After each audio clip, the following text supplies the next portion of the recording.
বিশ্বের ভূ রাজনীতিতে দ্রুত বদলে যাচ্ছে হিসেব নিকেশ।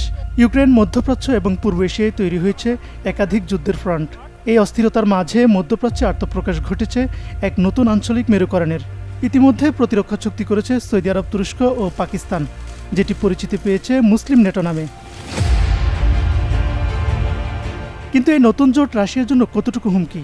ইতিহাস বলছে রাশিয়া যোগে যোগে নিজেদের সুরক্ষিত রাখতে সীমান্তে বাফার স্টেটগুলোর উপর নির্ভর করেছে। 18 শতকের জুঙ্গার খানাত কিংবা ক্রিমিয়ান খানাত এই বাফার রাজ্যগুলো মস্কোর প্রতিপক্ষকে ব্যস্ত রাখার ঢাল হিসেবে কাজ করেছে। আজকের ইউক্রেন ফ্রন্টে রাশিয়া পূর্ণ সামরিক শক্তি নিয়োজিত রাখায় মধ্যপ্রাচ্যে সরাসরি হস্তক্ষেপের সক্ষমতা মস্কোর সীমিত। ঠিক এই সময় গঠিত মুসলিম নেটো আপাত দৃষ্টিতে মস্কোর মিত্র ইরানের জন্য চ্যালেঞ্জ মনে হলেও বাস্তবে তা পরোক্ষভাবে রাশিয়ার কৌশলগত উদ্দেশ্য পূরণ করেছে।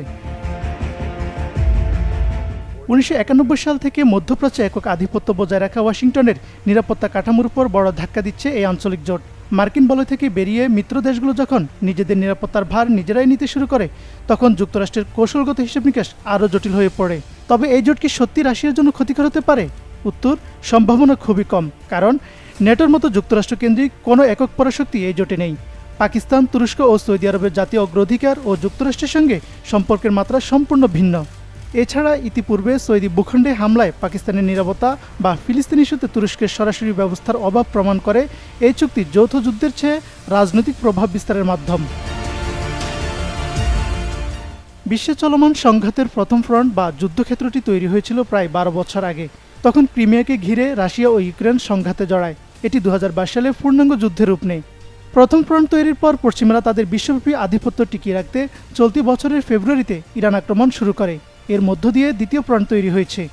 প্রায় কাছাকাছি সময়ে পূর্ব এশিয়ায় তৃতীয় ফ্রন্ট তৈরির নমুনা দেখা যাচ্ছে। সেখানে মূল লক্ষ্য হতে পারে চীন। মস্কোর বিরুদ্ধে গিয়ে দক্ষিণ ককেশাস বা মধ্য এশিয়ায় এই জোটের সমন্বিত কোনো হামলা চালানোর আশঙ্কা নেই বললে চলে। রাশিয়ার এই সদস্য রাষ্ট্রগুলোকে বন্ধু বানানোর প্রয়োজন নেই। ইউক্রেন যুদ্ধে মস্কোর মনোযোগ বজায় থাকার সময়ে এই নতুন জোট কেবল পশ্চিমাদের মধ্যপ্রাচ্যে ব্যস্ত রাখলে রাশিয়ার ভূ রাজনৈতিক বিজয় নিশ্চিত হয়।